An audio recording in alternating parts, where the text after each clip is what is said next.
watch like the sunset just like up on the top of the mountains, kind of like a nice pinky orange, just as the sun was setting.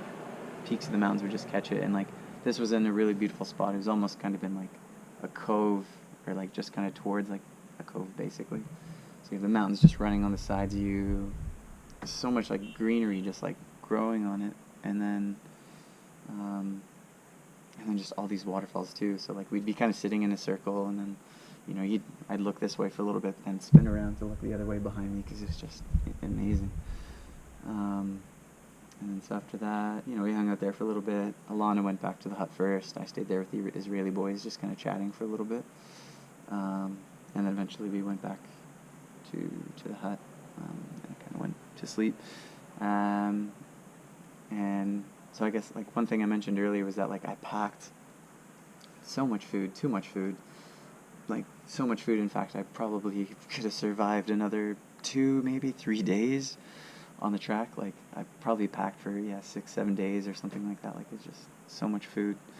And some of that I gave away today. And I also said to my group, I'm like, hey, like breakfast is on me this morning just to help me get rid of food and make my pack a little bit lighter. Like everything I brought was in heaps, and brought like a big tub of sunscreen, brought a flask of maple syrup, a big jar of peanut butter and that kind of thing. And like everybody was giving me shit for bringing maple syrup. They're like, well, why would you bring that? I'm like, well, because Canadians don't go anywhere without their maple syrup.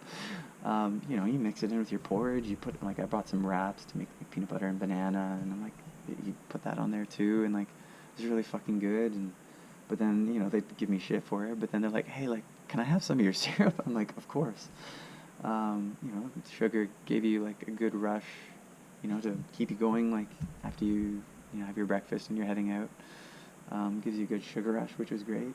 And then so like on the third day, Alana was like, I want to kind of go with this by myself, and I'm like, fair enough. Like she's like, I've booked this by myself, like I'd like to do that too. And I'm like, fair enough, like I'm doing the same as well. Like I came here solo. I would have been okay to walk with the Israeli boys too, but again, I woke up at 6:30 that morning again. Made breakfast, packed again, and then like I thought the Israeli boys would be up at a decent time, but by like still 7:30 they're still in bed, and I'm like, I kind of want to get like a head start on this thing. So I tell Michelle, like, hey man, like I'm gonna start, but I see you guys later. We had made a plan to sit down at the Sutherland Falls and have a coffee there, so that was a plan. Didn't know if it was still gonna happen or not. But yeah, pack up my shit, and then say to Alana, I'm like, what, I'll see you later. Like, I'm leaving now too. And then she's like, send it. It was funny. And so the ranger had told us like that the day of the hike that we were doing that day, you have to climb over the McKinnon Pass, which just from what I'd heard and what I'd seen from like videos and things like that, like it's not an easy climb. It was like mostly just kind of doing switchbacks. So, it took me maybe 40 minutes or so to kind of make it to like where you start the climb up to McKinnon Pass. And like, it honestly, it really wasn't that hard. It was tricky. It was a bit tiring. Like, probably made a lot more stops, I'd say, to take photos, but made a lot of stops to just drink water and then kind of look in the view. Like, there was some low fog that morning, so you could like just kind of see like across the valley, to see the other mountains. And then like as you climbed and got higher, basically every time you'd turn a corner, you'd be able to see a little bit more. You could see further down. So you're gonna take some more photos, and then just you keep going further and further up. And then it was really starting to clear up. You could see blue skies, the peaks and mountains. You could see everything where you originally started from, like way down in the valley. And then like once you get closer to the top, there's a memorial for kind of the two guys that helped to create the trail or the track. And just as I was getting closer to the top, I looked around and I could see Alana just only a couple minutes behind me. So I was like, oh, that's cool. made it to the top, took a bunch of photos, took photos for her, took photos for myself, had a little snack, and then was only up there for maybe like 10 minutes, and then just kind of continued on the track. Told her I'd see her later, and she had a bit of a, she's had a knee injury, so she was moving at like a quick pace considering. I was just always kind of wondered, like, if she was doing okay. And then once you kind of you leave the memorial, you walk another like 20 minutes, kind of brings you to this hut that's on top of the McKinnon Pass, and they have a porta potty where you can sit and have a very scenic visit to the toilet, which was amazing. Feels like you're on top of the world, basically. So did that, and then that was when I then kind of started my descent down the McKinnon Pass, and like that is like 100 times trickier than the climb of the McKinnon Pass. McKinnon Pass is easy switchbacks, but coming down, like, it's much rockier, it's much narrower, some big steps sometimes. So it was a little bit tiring, but again, had the walking poles, so that made it so much easier, especially when you need to kind of like hop down off like a rock, or even climb up anything. Really helped too. And then eventually, maybe like an hour or so, kind of like after the descent, make it down to the shelter. I was chatting with this couple from England, chatting with them, and then I see these two guys coming to the shelter, and it was the two Israeli boys, and I'm like, what the fuck? Like, you guys fucking flew. Like, they left after Alana did. They left after I did. I didn't see them at the memorial. I had no idea, and they made it past Alana, like coming on the descent, which is probably where she went, a little bit slower. But like, to get to that hut was probably, I don't know, like 3 hours or so maybe it took to get there, and like, just seemed like they made it in like 2, like it was that quick. So I was just like, how the fuck did you get here so fast?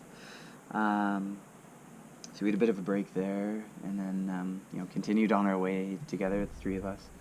And then maybe like an hour later, we get to the next little like shelter where you can throw your bag inside, and then that's when you do the walk to get to Sutherland Falls, which was maybe about a half an hour walk. So the three of us go, we sit down close to the waterfall, we have some coffee, which was nice, and then about 10 minutes later, Alana came and joined us there. Took some photos of the waterfall. It's New Zealand's highest waterfall, so it was amazing to be there. I've seen it from an airplane before, getting close, but then to see it from the ground looking up, it was just amazing. And then after that, we then made our way back to that shelter to pick up our stuff, to continue on to Dumpling Hut, which was the last hut. I think from kind of that shelter to Dumpling Hut was maybe like an hour and a half or so. And so as we finally got there, like, we noticed like the sandflies were getting worse, and like we'd been using a shitload of that DEET like the entire time, and like it really helped. But it was just, at this hut was just terrible. Like, the sandflies were just brutal. Like you wouldn't even want to be outside for like 2 seconds, because they swarmed on you. There'd be hundreds of them. So we like put our stuff in, then we were like, we need to go for a swim. We made some lunch first, and then went for a swim afterwards, but like, again, the water was fucking freezing. Like, probably was in there for like 5 seconds, and then I had to get out. And then like, as soon as you get out, like, again, you're just being attacked by sandflies. And so you just, you try to make your way quickly back to the hut and try and get out of their way and just dry off there. And so after, spending some time back at the hut, did a little bit more reading, chatting again with the guys. Played some more of that bingo game, this time with a family from Sydney. There was a dad and one of his 2 sons. So that was fun, playing with them and trying to teach them the game. And then we had the hut talk again with the new ranger this time, and he was telling us his stories. He was a really nice guy.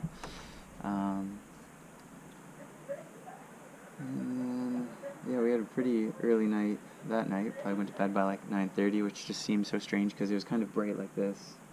Yeah, what is it now? It's 9:50 right now. So like last night I'd be asleep. So that was kind of strange, but it was good going to bed early. Because like for the last day, you really need to kind of get like a head start. Because you have to make it to kind of the ferry dock in time to catch the ferry to take you into Milford Sound, which is when you finish. So I again woke up at like 6:30 and went straight to the kitchen, started making breakfast. Lana was right behind me basically too. And then she and I had another kind of like what are the odds thing, and we bet it the day before when you're playing bingo with that family from Sydney, and it was like what are the odds of something, and ended up I had to wash her dishes from her breakfast because I lost. So I washed her dishes, and then like the Israeli boys were still in bed, and I'm like I really don't want this to be another kind of like late start, so I went in. I'm like wake up, and then I'm like, can I make you guys breakfast? And Michelle was like, yes, please. Rafik was like, I can't eat when I wake up. And I'm like, fair enough. So I made Michelle just like a wrap. He's like, where's the maple syrup? And I'm like, it's in my bag. If I had known that he would have wanted it, I would have put it in the wrap for him. And then so yeah, just quickly, 10-15 minutes later, we then kind of leave the hut to then begin the track. And it was a little bit of an easier day. It was just kind of like a flat walk with like some climbs in some sections. I think it was like only 150 meters of climbing throughout the whole 6-hour walk. The day before, you descended I think like 1,100 meters or so from like the top of the McKinnon Pass down to the bottom. So that was a big descent. But it was a beautiful day, like walking along the track to get to the end. And yeah, we were so lucky with the weather. Like it was unbelievable. Just sun every single day for the most part, like clouds here and there. And then once we reached the end, again it was sunny, but then the rain was slowly coming our way. It was like, this is Milford Sound. They get rain so more like just in a year they get so much rain there. It was just unbelievable. Like we were just so lucky. We said that like probably 50 times that we were just that lucky to have the weather on our side, and like right at the end, I don't care that it's raining. It's like this is fucking nice. And there's a big storm that was passing through too, which was cool because I'd never seen, like, there was a lightning storm, there was thunder, and I've never seen that. And I've been in New Zealand for a year, never seen it here. So it was a good way to finish it off. And then we had a safety joint meeting again at the end, and as we start walking back to kind of to the ferry, at this point he's getting closer to the 2 o'clock, which is what I had to catch. This guy's like, oh, are you waiting for the ferry? And I'm like, yeah, I'm on the 2 o'clock. And he's like, they're waiting for you. And I'm like, oh, fuck. It's like 10 minutes before 2 o'clock. But he's like, they're waiting for you. And I'm like, fuck. So I gave Roland a big hug, gave Michelle a big hug, gave Rafik a big hug. And then just kind of like, I had to kind of run because I didn't want to keep them waiting.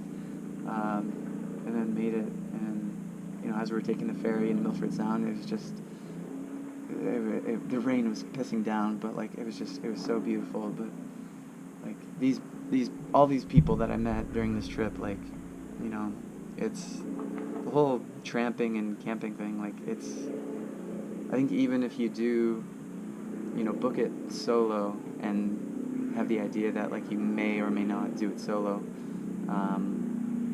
like it really is a bonding experience. Like you meet people from all over the world. Most of the people on this trip are from Brisbane, but there's people from South Korea. There's a few people from America,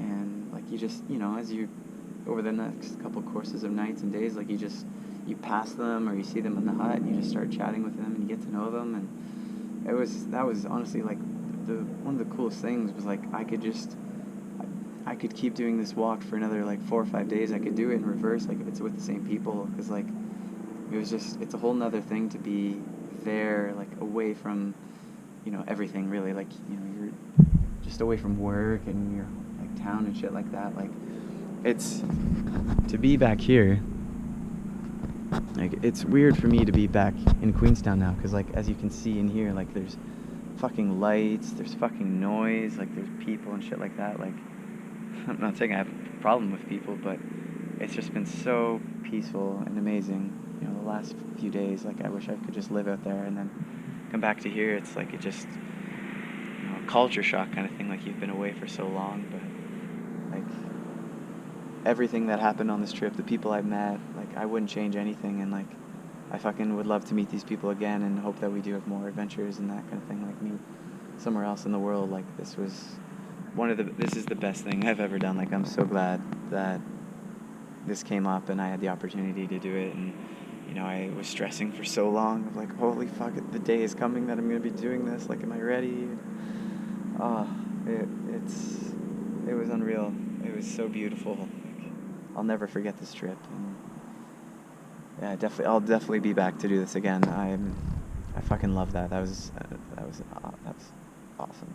So, thank you, New Zealand. Thank you, Alana. Thank you, Rafiq. Thank you, Michelle. You guys have been amazing people, and I really hope that I'll see you guys again. And yeah, you know, what Alana said: be bold, start cold, wear as few layers as possible, and yeah, it works. So it's good camping advice. So thank you for that.